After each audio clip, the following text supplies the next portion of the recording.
বিসমিল্লাহির রহমানির রহিম।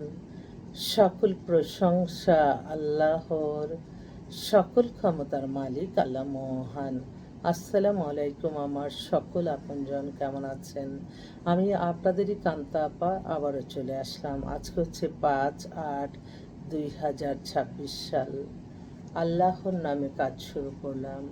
আমি আমার আল্লাহর ঘরে সালাম ও দোয়া পৌঁছে দিলাম। আমার প্রিয় নবীজি রওজা মোবারকে সালাম ও দোয়া পৌঁছে দিলাম। হযরত শাহজালাল শাহপরাণী সালাম ও দোয়া পৌঁছে দিলাম। আজমির শরীফে সালাম ও দোয়া পৌঁছে দিলাম। মাইজবান্ডার শরীফে সালাম ও দোয়া পৌঁছে দিলাম। আল্লাহ আপনি নামাজ রোজা ইবাদত বন্দেগী কবুল আর মঞ্জুর করে নেন। আল্লাহ ভালো কাজ কবুল আর মঞ্জুর করে নেন। আল্লাহ আপনি সকল ক্ষমতার মালিক, আপনি সকল প্রশংসার মালিক। আল্লাহ আপনি কবুল আর মঞ্জুর করে নিন, আমিন। আমি হচ্ছে আপনাদেরই কান্তা আপা। আসলে আমার এই একটাই ফেসবুক আইডি, আর আমার প্রফেশনটা নিয়ে আপনাদের সাথে একটু আলোচনা করি। আমাদের এখান থেকে আমরা পাত্র পাত্রীর সন্ধান দিয়ে বিয়ের ব্যবস্থা করে থাকি। আপনাদের এই মুহূর্তে যাদের ঘরে বিবাহযোগ্য ছেলে মেয়ে আছে, আপনারা সরাসরি আমাদের অফিসে ভিজিট করে যাবেন। আমাদের অফিসের ঠিকানাটা বলে দিচ্ছি, house number 8, block B, main road, Banasree, Rampura, লিফটেড 2। আর হোয়াটসঅ্যাপ নাম্বারটা বলে দিচ্ছি 01971860261। অনেকে আমার ছবি দিয়ে অনেক ফেক আইডি খুলে মেসেঞ্জারে কথা বলে মেয়ে সেজে, ছেলে সেজে। তো আমি একটু সবাইকে আমি সতর্ক করছি, মেসেঞ্জারে চেটিংয়ে যা আপনারা কথা বলবেন না, কারণ এটা বাস্তব জীবনে আসতে হবে। হ্যাঁ, আরেকটা কথা, আমার মনে হচ্ছে যে না, আমাদের যে আল্লাহর সৃষ্টি, এই যে হোয়াটসঅ্যাপ ইমো দিছে, যে আমরা কিন্তু একে অন্যের প্রতি কিন্তু আমরা এখানে বসে থেকেই দেখতে পাচ্ছি, কিন্তু এটা অনেকে না খুব করে যে কেন আপনি ভিডিও কল দিলেন। যখনই দেখবেন মাইন্ড করবে তখনই বুঝবেন ইটস সামথিং রং। তো আমি চাই মানে সবাই একটু সচেতনতা। সেজন্য এটা যদি এরকম হয় যে আমরা জীবনে যেমন দেখা যায় আমার এখানে কোনো কাজ নিয়ে আসলো, তো আমরা সেই মেয়েদের বাসায় যাওয়া আবার আসা, রাস্তাঘাটের এত সমস্যা, আমরা হোয়াটসঅ্যাপে কি আমরা প্রাথমিক সাক্ষাৎটা পরিচয়টা হতে পারি না? এরকম প্রত্যেকটা ক্ষেত্রেই যদি আমরা একটা কাজের জন্য, কোনো কাজের জন্য কোথাও গেলাম, তার সাথে হয়তো দেখা করে এই ঘন্টার পর ঘন্টা অপেক্ষা করে তারপরে দেখা। কিন্তু আপনি যদি ফেসবুক, আপনার যদি হোয়াটসঅ্যাপ থাকে, আপনার যদি মেসেঞ্জার থাকে, মেসেঞ্জারে বেশি আসলে ঝামেলা করা যায় না। হোয়াটসঅ্যাপে আমরা কিন্তু সুন্দর অনায়াসে আমরা পরিচয় হতে পারি, আমাদের প্রবলেমটা তুলে ধরতে পারি।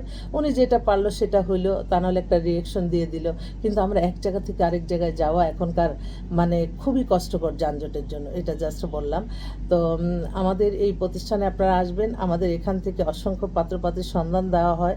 এটা একটা এমন একটা প্ল্যাটফর্ম যেখানে আসলে অনেকেই বলে যে আপা, আপনার প্ল্যাটফর্মটা ব্যবহার না করলে আমরা বুঝতেই পারতাম না মানুষ কত রকমের। সত্যিই তাই।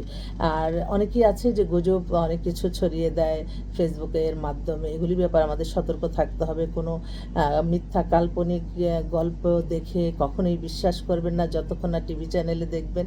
এটা সবসময় মাইন্ডে রাখবেন। এবং মানুষ কিন্তু দেখা যায় যে আপনার ভালো জিনিসটা কখনোই প্রচার হয়ে এটা বেশি ভাইরাল হয় না, যেটা খারাপ মুখরোচক সেটাই মানুষ দেখতে চায়। এটাই একটা সমস্যা। আসলে মানুষের কিন্তু ভিতরে কিন্তু হিংসা থেকেই যায়। তো আমি সবসময় বলি যে হিংসা, অহংকার, ক্ষমতার অপব্যবহার, এগুলি থেকে আমাদের মন থেকে মুছে ফেলতে হবে।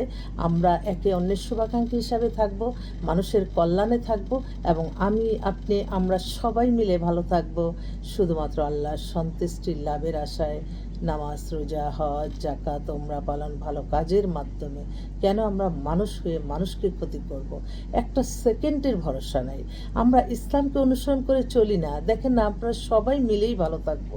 আর আমি অবাক হয়ে যাই, মানুষের দেখা যায় যে যারা অর্থবিত্ত ক্ষমতা পেয়ে যায় তারা অনেক অহংকারী হয়ে যায়। তারা মানে তাদের একটা মুখের কথা, একটা মানুষের হেল্প হবে, তার জীবন জীবিকা হবে, তাদের সংসার হবে, সেই মানুষটা এখন পাওয়া যায় না। তো সবাইকে মনে রাখতে হবে, যখন আপনি বিত্তশালী ক্ষমতাবান, আপনি আরও আল্লাহর কাছে সন্তুষ্টি প্রকাশ করতে করতে আপনি মানে মানুষের কল্যাণ কিভাবে করা যায় সেটা নিয়ে আপনি ব্যস্ত থাকবেন, নিজেকে নিয়ে নয়। তো আমি সেটাই সবসময়, আমি যেটা করি এবং আমি যেটা উপকৃত হই আমি আপনাদেরকে বলি। তো আমার একটাই অনুরোধ, আপনারা কেউ কখনো মানুষের সম্পর্কে মিথ্যা কাল্পনিক গল্প বানিয়ে সামাজিকভাবে আপনারা মানুষকে বেইজ্জতি করবেন না। কারণ কারণ এটা অনেকে হিংসার কারণে কিন্তু হয়ে যায়। আর আমি তো সবসময় আল্লাহর কাছে বলি, আল্লাহ আমার এই ভিডিওটা যাতে কোনো খারাপ মানুষের চোখে না পড়ে, কারণ তারা কিন্তু এটাকে বিভিন্নভাবে ডিসপ্লে করে মানব বেজ্জতি করতে চায়। সেজন্য আমি সবার দোয়া চাই, সবার দোয়া থাকলে আমি সুন্দর পবিত্র কাজটা আমি সকলের জন্য আমি করতে প্রস্তুত। আমি খুব পরিশ্রমী, আমি সকাল মানে 6টা থেকে রাত্র প্রায় 1টা পর্যন্ত কিন্তু আমি কাজ করি। তো আসলে আপনি ভালো থাকবেন, আপনার সততা, মেধা, পরিশ্রমের মাধ্যমে আপনি কোনো খারাপ কাজ করে আপনি জীবন জীবিকা নির্বাহ করেন, এটার জন্য আল্লাহ গুনাহ দিবে। সেজন্য আপনি যেটা গুনার কাজ, যেও মানুষ গুনাতে যায় তখন তাদেরকে সতর্ক করে দিতে হয়। আমাদের নারীদের আসলে অনেক মানে একটু মানুষ কিন্তু নারীদেরকে নিয়ে বেশি কথা মুখরোচক বানায়। সেজন্য আমরা একজন নারী হয়ে আরেকজন নারীর পাশে দাঁড়াবো, প্লাস আমরা খারাপ কোনো কাজে যাব না, আমরা মানুষের কল্যাণেই থাকবো। তাহলেই দেখবেন আপনারা সবাই মিলেই ভালো থাকবো। আজ 5 তারিখ, 5/8/2026 সাল। তো আসলে মানুষ যে অহংকারে যে পতন ঘটায়, এটা আমরা মানে পৃথিবীর সবাই দেখছে। তো সেজন্য অহংকারী হবেন না।